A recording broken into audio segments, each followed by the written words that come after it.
Hey everybody, welcome back to another Chatting with Wisdom. Apparently I don't know how to speak today, so welcome back to another Chatting with Wisdom. So for those of you who don't know who I am, my name is Rollie Allaire. Gikudo Migunkwe is my spirit name, and I am your host for Chatting with Wisdom. So Chatting with Wisdom is a weekly interview series featuring amazing women, and there are different ways that women are amazing, and I love to be able to celebrate that.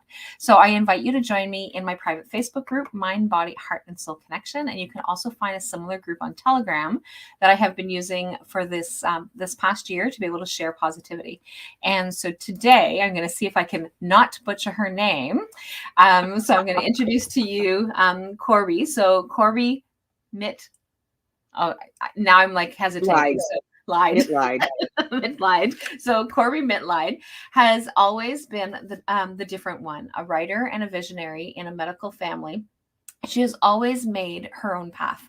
Leaving an Ivy League university after 2 years, Corbie struck it out to find where joy and purpose lived. Surviving divorce, abuse, poverty, and cancer, Corbie learned the value of the examined life, meeting the challenges, and always asking the next question, facing each new situation with strength, courage, and humor. Today, as an intuitive counselor and inspirational speaker, Corbie brings a full toolbox to her job as a beacon of manifestation and vision for her clients and worldwide. So this is one of the reasons why nothing is ever scripted other than the bio, because apparently I can't read. So so welcome. How are you? Right. Good. And I will get you to feel a little better. Mercury has gone direct, but we're still in the shadow. So your words may not come back until the 23rd. It's okay. Really. I know Mercury really creates havoc, but I can't really use Mercury as an excuse because that's just who I am. So that's just the way that it is for me. And which is one of the reasons why I just don't do anything scripted. It just makes things so much easier but being authentic makes a whole lot more difference as well, doesn't it? So tell me a little bit more about how you kind of came to be. You've gone from like a medical background family to lots of woo-woo stuff. And I like the woo-woo stuff. So, all right. So this is what I call the 30-second elevator speech. When I was 9, I read a book called The Witch Family by Eleanor Estes, and I thought, wow, there's magic in the world. I want to go find it. Fast forward to 1973 when I was a senior in high school. Yes, that tells you how old I was. I was working part-time at Spencer Gifts. They had the James Bond 007 tarot deck, and I bought it because we were all hippies then. Elephant bell bottoms, fringe jacket, deck. Now, 5 years later, everybody else had moved on to roller skates and disco balls. I loved the cards. I loved the colors and the stories they told. So I really went deep dish for about 20 years, reading for friends, keeping my ego out of the way so the message was clear. All of a sudden in 1994, I could do hands-on healing and talk to dead people with no training. That's when the universe handed me my draft notice and said, greetings, you're working for us. So I did it part-time with a very checkered career. Actress, author, inspirational speaker, video producer, writer for a graphic novel series, legal assistant, executive recruiter, until 9/11. Which is when my husband and I watched the towers burn, and I turned to him and I said, I need to do this work full time. People need to know there are other answers out there. And he said, I believe in you, go do it. So one more year, 70 hours a week for a little boutique recruiting firm where the boss threw files at my head when she didn't like what I told her. But working evenings and weekends with the psychic work when I was sure I could make a living at it, shut the door in corporate, and I have never looked back. It's been 20 years. I work 6 days a week. I read 1,000 people a year, and I get to get up in the morning. I don't have to get up in the morning. That's a big difference. It really is. I love that. And I really love how you were able to listen to that. So that's one of the things that I often hear from people because we don't listen to our intuition, right? So I often hear oh, well, I really wish that I could be more confident like you, or I wish that I can be more like this person, and it's just being able to just listen to your own intuition and listening to those nudges and that information. And I have a client who, whenever it is that we're doing any anything, she's always doing the same thing. It's like, okay, well, what does it tell you? Like, what do you think that it means? And she's like, well, I don't know. And when you just give her a minute and just let her sit in it, she'll come up with something. And she's like, but I don't know, right? So she's just, so being able to listen to that is like incredible. So kudos to you for having the courage to be able to just jump at it and move forward. Well, when I have a client who does what you say they do, and baby, they do, I always give them my 3 questions. What are you X about? Say, scared. Why are you X about that? And the question that knocks them on their butt, because no one ever asked them, is, what do you think would happen if you stopped being X about that? Yeah. And it, you know, when we're in a hamster wheel of can't, somebody has to knock our butts off the wheel to look at something different and to walk in a different direction. We may be dizzy for a while, but it's possible. When we ask ourselves what would happen if we stopped behaving the way we normally do, possibilities open up undreamed of. And it is, those possibilities are huge, right? So I really love the topic that you chose for today, is because I think that it fits and ties really well into what it is that you were just talking about, right? So cleaning out your life closet, right? So we have so many things that we carry and we hold on to, and it just clutters up our whole being, right? It does. It does. It's why I divided it up into 4 parts: clarity, adaptability, simplicity, and making friends with stress. Once you clean out your life closet of what doesn't serve you, what isn't you anymore, what was never you, then you get the big reboot where you get to fill it with different things and you become your own masterpiece. And we are our own masterpiece. Like, and that is something Mhm. that when we stop listening to all the shoulds, right? So like there's like so many things. Well, so I'm sure that your family would have preferred that you actually went into the medical profession, right? So No, they wanted me to be a lawyer, actually, because they knew okay. I had a flamboyant ability to argue. No, not going there. Right, so like, but it's just being able to like stepping out of your own way, and because I think that we are the biggest obstacle in where do we need to go next. Mhm. We are so worried we might disappoint somebody else. We are so busy thinking someone might not approve, or how dare we. We spend our lives trying to reflect back what somebody else wants for us. They haven't lived our lives. They haven't faced our challenges. They don't have our visions or our wishes. Why are we wasting our time trying to make somebody else proud of us? I mean, Yeah. look, my brother, whom I love very much, he is world famous in cystic fibrosis and asthma. He still tells people I'm a motivational speaker because he doesn't believe in psychics. He thinks we're all fakes. And he absolutely refuses the idea that his sister is one. Now, does that mean that I'm going to stop being an intuitive consultant? No. But it does mean that I'm going to stop trying to get him to be proud of me, to acknowledge what I do is valuable, any of that. He's not going to. If in the 70 years he's been my brother, he hasn't done that, he will not do it now. Yeah. Let it go, love him for what he is, and continue on my road. That's the only sane way to do it. And that is so important, right? And I love the way that you said that, right? So just love him for who he is. Whether he accepts you or doesn't accept you, doesn't really make any difference, but love him for who he is so that you can love you for who you are.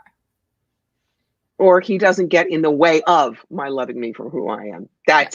He would never stop me from doing it, but sometimes you have too many detours. Yeah. So Beautiful. So now you said there was 4 parts that you actually break this down mhm. into. So do you want to tell me a little Yes, bit more about those parts? sure. Clarity is important.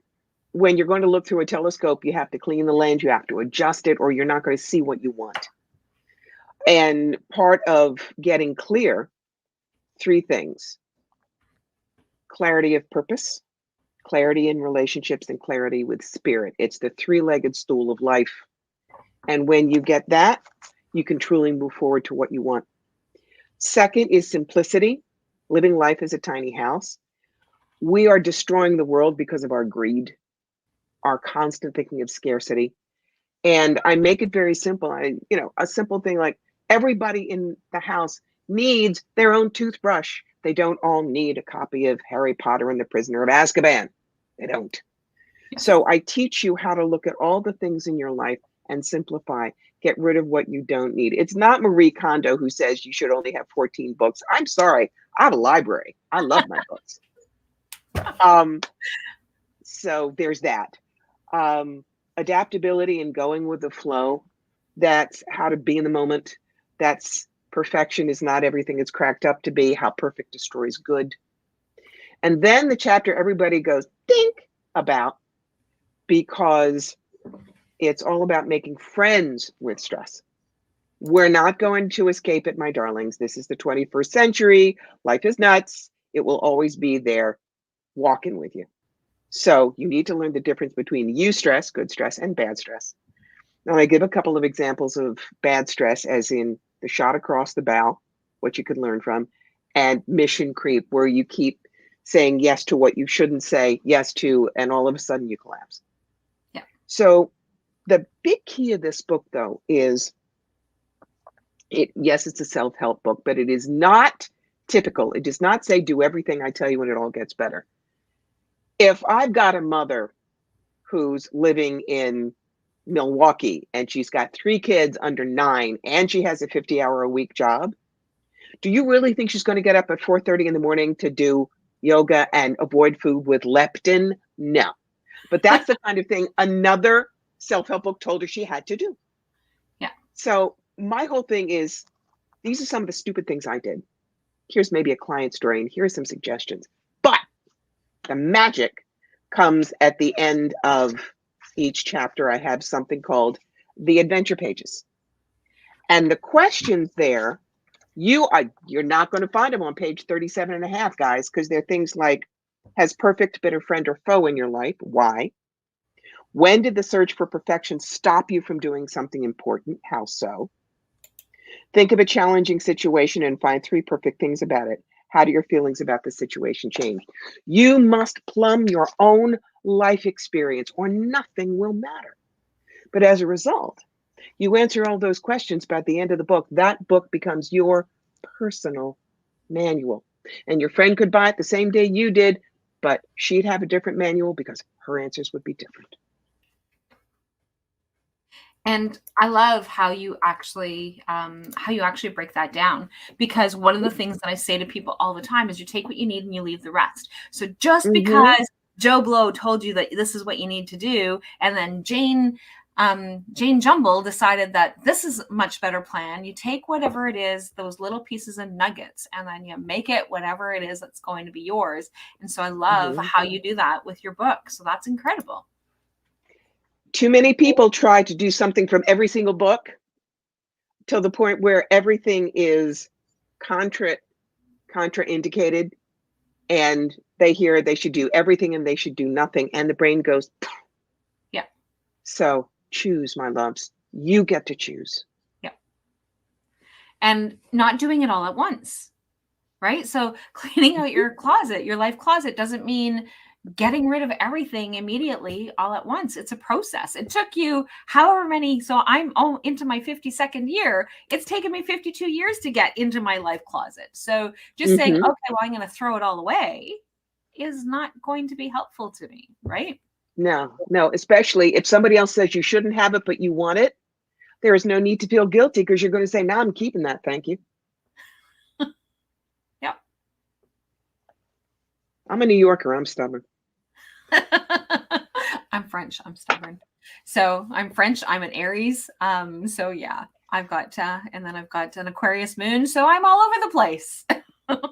Oh, Pisces, Sun, Virgo, Moon, Virgo, Rising. I may be a flake, but I'm a really organized flake. So I deal with it that way. Beautiful. So now you gave the first 2, so clarity, simplicity. And so what, did I miss the other ones? I know that you were still talking adaptability and stress.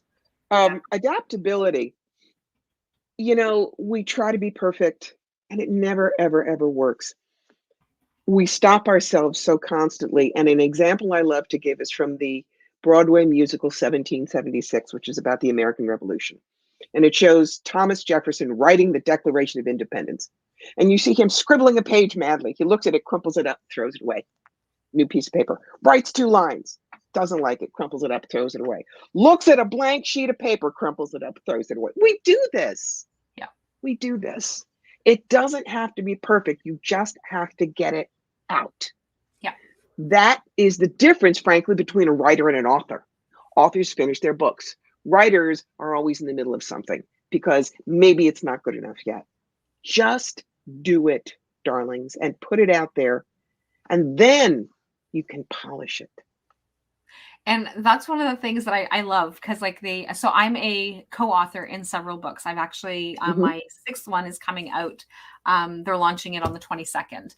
And so, but it's like, so I've been wanting to write my own book. And so like completely, but it's that writing, right? So I've got tidbits of, I don't know how many chapters written a little bit here and a little bit there, and I get the inspiration and I start typing. And so this year, so by the end of 2022, I will have completed my book. So it's like, but it's that when I'm doing the co-author, they give me a deadline, right? So they're like, okay, well, it has to be in by this time. And so like I've been contemplating it and thinking about it, and I've added a few things, and until it's time for that crunch, it's like, okay, well, I've only got 2 more weeks to get it done, and I have to get it sent out. And then that's when I actually sit down, write it out, send it out, do the revisions or whatever it is that I need to be doing. But that's when I finally sit down and do it. And so this year that's what I'm going to be doing, is sitting down and getting it finished and getting it out, and getting it published. And so I'm like, because we just do that, right? So it's just those little pieces of all the things. And it's like, well, yeah, but maybe I shouldn't be talking about this, or, oh, maybe I should be talking more about that. And it's like, no, just sit and write it and do it. And what is it? What do you want it to look like? Right. So, but yes. Exactly right. Exactly right. So what are some of the, so like, these are really great tips in terms of like which ones. And so I did put the link for your website. And so, Thank you. And do you want to tell people a little bit more about what it is that you're talking about in terms of like what they can get from going to your website specifically? Oh, I have so many things for you to play with. Number one, if you go to cleanoutyourlifecloset.com, you'll be able to download the first chapter of the book so you can get a taste for how I write. If you go to CorbieMitleid.com, which is the oversing, I've got tons and tons and tons of articles. You can make an appointment to work with me. And what do? We do past lives. We do spiritual awakening. We do tarot. We do oracle cards. We do Dear Corbie, whatever it is that you want to know about. I try to put something out there for you. I mean, I've been doing this kind of stuff since I was 18. I'm 67. There are tidbits I've learned in life you may not ask me about, but it would be nice to have them out there for you. And that's why those articles are there. I've got stuff all over the web. It's kind of hard to avoid me, but that's the place you go, especially if you want to get a little more of a feel for Clean Out Your Life Closet before you really delve in deep. And that's great. And so I've added your other website as well. And so it's, and I love how you said, I've got little tidbits all over the internet, right? So like we get so focused on only having one particular thing or only doing one particular focus. And so it's just really important for us to be able to have those little pieces. And so, so I love how you've got these little things. And so it really ties really well, at least I believe that it does, into that adaptability. And I think that that's a big component of like that shifting and changing and doing all the things. And I love how you've got the different, because a lot of times we hear, because we do have a few business women that actually do join us. And I there's a lot of times it's like, okay, well, you have to like completely fine tune and you're only allowed to do one certain thing. But it depends on who you are, what it is that you're doing. And I know the whole marketing thing and that part of it, but we are not just one little tiny component of who we are in terms of business. And I love how you've got these little tidbits of pieces that allow Mhm. people to be able to figure out how can they connect with you. The other thing that I remind people is, if you're trying to figure out what you're supposed to do, the universe goes rifling through your internal file cabinet to see what you're good at. And that's where you go. I do a lot of things, but my specialty is I'm a certified tarot master and a past life specialist. Because I was a professional actress, I can tell stories and I love history. So I can put all those things together. Do not try to be like somebody else. You have to go into your own internal file cabinet, see what it is that always comes forward, always is what you love, because that's when you're going to put your passion in your business or your life or your hobbies or whatever it is that you want to leave behind you as the little monument that said, see, they were here. And that key word for me is that passion, right? So it's like, Hmm. what are those things that you're passionate about? And so a lot of times we focus, and kind of, we talked about this at the beginning, where we focus so much on like what other people need to think that we need to be doing, or what other people's expectations are. But if we don't Hmm. have that spark, then it doesn't matter what it is that we're doing. But if we find that spark and we actually do the things that we love, then it makes a huge difference in terms of how we're actually going to connect, and how we're going to bring that passion and have it moving forward, because that is what's going to drive us, that energy, that those emotions. That's how we actually get the fire gets fueled by that passion and that excitement, and we don't get stuck in that humdrum of That's right. all the things other people tell us that we need to be doing, right? That's why you need to find your sense of passion. Please do not ask your psychic medium or your intuitive counselor, what's my life purpose? What am I supposed to do? You know that. You've dealt with your challenges. You know what your internal is. So when you find your sense of passion, it's what you get to tell God when you go skidding into heaven on bald tires and fumes in the tank. And he says, so tell me. For instance, mine is cross the bridge from fear to fearlessness and fly. When I can take somebody from point A to point B when they thought they couldn't make it, I'm living my bliss. And I've done it in every single job I've ever had. So if you can find your sense of passion, you've got your life in a nutshell, and it will always be right. Yeah. And that's the part that is really important for us to be able to understand, is that it is what is going to be right when you get that fuel, when you get that passion. And so for me, I worked for a number of agencies forever. And Mm-hmm. then when I decided that, like, okay, I'm done, I'm not going back to another agency. My goal was to be able to be an entrepreneur. And but then there was always something that would stop me, right? So like, I have to wait till I do this, and I have to wait till I do that. And so when I had actually healed from my own mental health situation that was going on, it was like, that was when I'm like, I said to my husband, I was going back for follow up with the psychiatrist. And I said to my husband, I said, he's going to tell me that I'm ready to go back to work. And I don't want to go back. I don't want to go back into this life of other agencies dictating how I'm going to be doing things based on funding and Mm-hmm. based on whatever. I want to be able to help people based on my own intuition, the way that I feel that they need to be helped, which is I always did, but then I would get in trouble, right? Because I was like not following the funding guidelines. And so Mm-hmm. that was one of the things that that really was huge. And so my husband said the same thing to me as your husband did, is then go for it. I said, I'm ready. I'm ready to do this. And he said, then go Mm-hmm. and do it and have it happen. And so COVID has really um, shoved things around and shuffled things around and trying to figure out how all of these things come into play. But the passion is still there. And so I still get super excited. We have our women's conference that's coming up in March, and it's our 5th annual. And it doesn't look Wow. like what I wanted it to look like, because COVID is still having a handle on everything. But it doesn't matter, because the passion is still there, and that commitment is still there, and bringing women Yes. together and women Yes. inspiring women. And that is where everything just kind of leads. And so Mm-hmm. people are like, well, how do you do that? Well, then because it's there. It is what it is that I want to be able to happen. And so having women gather, having women gather is always one of my biggest things.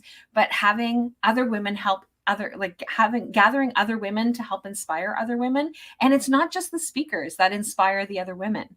It's them sharing their story, like the other people, the Yes. guests that are coming, sharing their story and sharing their little tidbits and how this particular situation happened in their life and how it impacted them, or and all these different things. And that lights me up. And so it's only a 1-year event.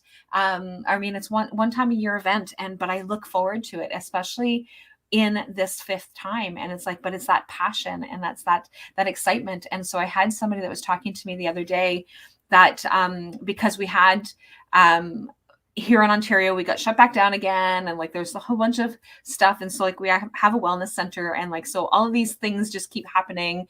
And so then it's we just keep plugging forward, all the rest of the practitioners and I.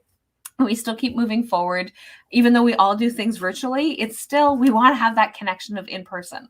And so when it started coming up that we started needing to plan, and it was and so the one person said, you can actually see the excitement. You can see how fulfilled that you become with this particular event. And it really is, it's that thing that lights the fire and fuels me and reminds me of all the things. And when I hear other women talk about what it is, how it's happened for them, and whether it's this particular conference or other events or other situations that they have had in their life, those things fuel me up. When we actually see those successes of somebody who's actually gone from, we have one particular person that I deal with who's gone from struggling with postpartum to launching her own business during COVID. And so it's just all these different things, because she's found her passion. She's found the things that really light her up. And so it's exciting to be able to see that. Or when we have somebody who's never been able to set boundaries because of all the trauma that they've had and all the heaviness that other people have brought in on their expectations, and where she's actually able to say, yeah, nope, talk to the hand, literally, I'm not doing that. It's not happening. And so these are the huge successes.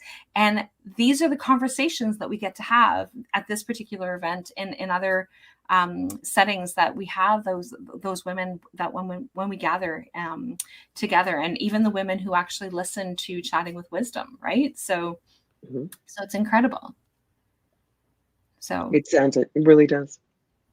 So what are some of the other ways, is there anything else that you wanted to make sure that people knew? So in terms of cleaning out that life closet, is there anything else? I know that you gave the 4 tips, but is there anything else that's super relevant or super important that they could be looking at? I encourage them all to be happy Martian detectives. Now, what does that mean? We prejudge everything from the minute we get out of bed to when we go to sleep. The house, she shouldn't be wearing that. I'm going to be late. They're going to be mad. Why would I do that? Boom, boom, boom. But a Martian, if he came down to Earth with the instructions, go learn about humanity, he knows nothing. He is so excited about learning everything. So let's say that you and I were sitting across each other at a table and you had water coming out of your eyes. I might think, she's crying. What's wrong? But a Martian, having no judgments, no expectations, would toddle up to you and go, why is there water coming from your eyes? And the Martian might be right, because maybe you have allergies, or maybe your contact lenses are bugging you, or maybe there's an emotional basis. Yep. Always learn to ask the questions. Questions are not so much signs of doubt as the ability to crystallize what we know. And asking the questions allows us to be able to figure out what it is that's going on, right? So Yes. that same as that assuming, right? So when you assume, you make an ass out of you and me.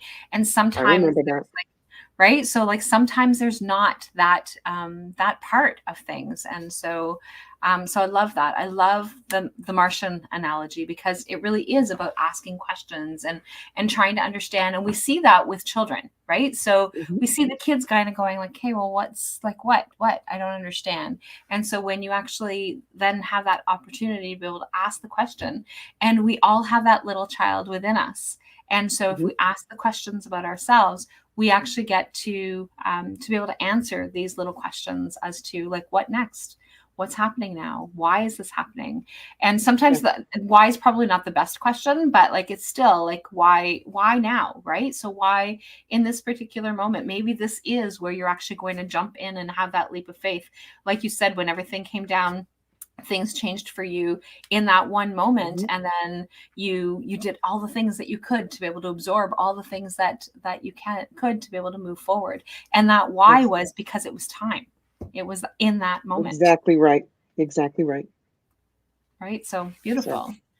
So thank you so much for joining us today, and thank you for sharing your knowledge. And I am looking forward to reading your book and working through some of those questions, because I think that I'm huge on self-growth and self-development. And so having those questions always allows me to be able to take that next step. And I love the way that you phrase it, so that we really are thinking about not what does Corbie think that I should answer, or what does my mom think that I should answer. This is what I think that I should answer. So I love that. You are your own best expert. Remember that when it comes down to anything, you are your own best expert. Beautiful. So thank you so much. And so in the description of wherever it is that you are listening to this, whether it is on the podcast sites or on Facebook, there is links to being able to connect with Corbie. And if you are on Facebook or YouTube, I have provided the links to her 2 websites. So that just makes it easier. I always find it so much easier when it's like right at our fingertips, right? So yes, I agree. So it's right there in the chatting. And so otherwise it is in the description of wherever it is that you are viewing this. So I will chat with all of you guys later, and I'm looking forward to connecting with you guys next Wednesday with another inspiring woman. So thank you so much, Corbie, for joining me today. It was a pleasure.